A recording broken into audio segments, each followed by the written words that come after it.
Hey guys, it's Brent and this is Stoopid. So, finally got me a new phone. I got me a Google Pixel 4a 5G. Now you may be thinking, wait a second, the Pixel 5 is out, the Pixel 6 is coming out this fall. Why would you get a 4a, which is from last year? Well, a couple reasons. Number one, it's still better than my Samsung Galaxy S9, which I've been using for the past 3 years. Number two, there's a few important differences between the 4a 5G and the Pixel 5.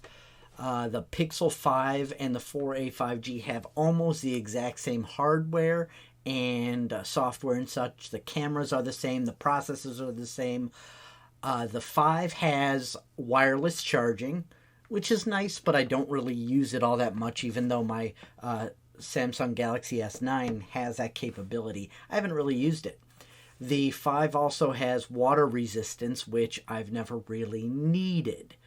Another big difference between the 5 and the 4a 5G is the 4a 5G has a microphone port, or not a microphone, a headphone port, whereas the 5 does not. And that's a big deal for me. So that's actually a selling point. Now here's the main thing I did this, or the main reason I did this. So the 4a 5G retailed for $499. The 5 retails for $599.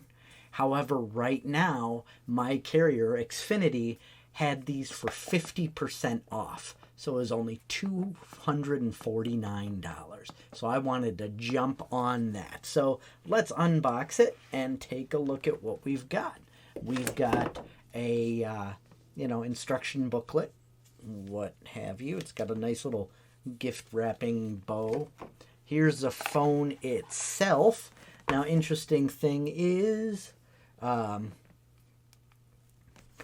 compared to my Galaxy S9, they are almost the exact same size. The Pixel phone is actually ever so slightly larger, as in taller, and wider. I would say probably a quarter of an inch on either side. So now we look on the back. The back of the Samsung was metallic sheen. The Pixel 4a 5G is more of a plasticky feel. It doesn't feel as premium, obviously, but this was like $1,000 phone, whereas this was $249. Plus, I'm going to be having a case on this, so the feel of it doesn't really matter because there's going to be a case on it, just like there's been a case on my Samsung.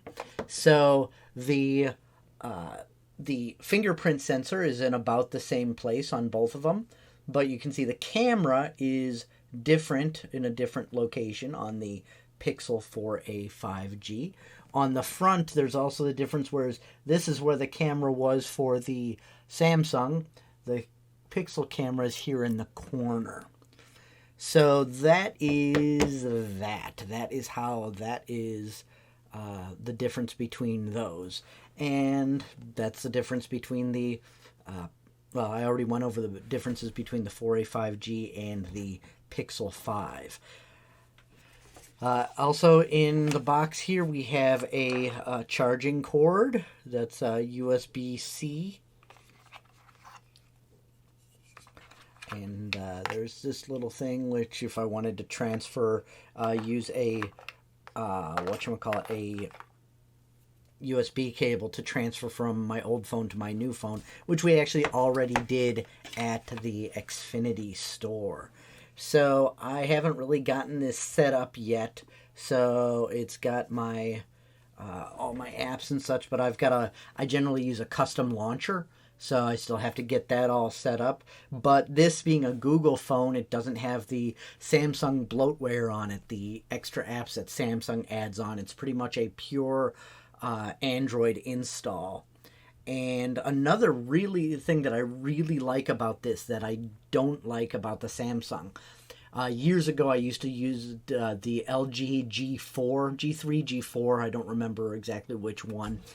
And because it had a very interesting feature that I liked, which I will show you. There we go. And that was on the on the selfie camera, you can zoom. So I liked that about the LGs, and then LG took that out of their phones. So then I switched over to Samsung because Samsung was just a better phone, I felt. And without this, now this is useful for me because I'm going to be doing these videos on the road. And so rather than having my webcam and microphone and everything set up, I'm going to be just using this to record my videos. So being able to do that zoom and everything is an important feature for me. So that is the basics on the Google 4A 5G. Like I said, I haven't gotten my launcher set up or anything like that, but all the reviews about this phone, now I'm used to 64 gigs of storage with an SD card, a micro SD expansion.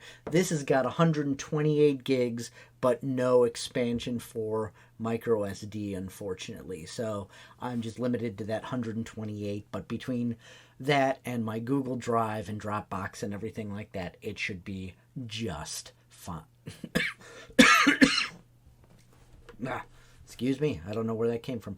Anyway, what I was saying is it should be just fine. So, oh, you can see the reflection of my ring light in the ring light.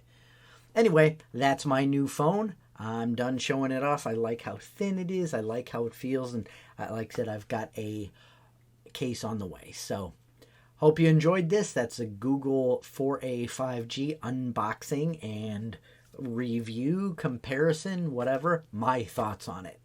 And this wasn't really stupid, I don't think. Hope you enjoyed it. We'll see you tomorrow.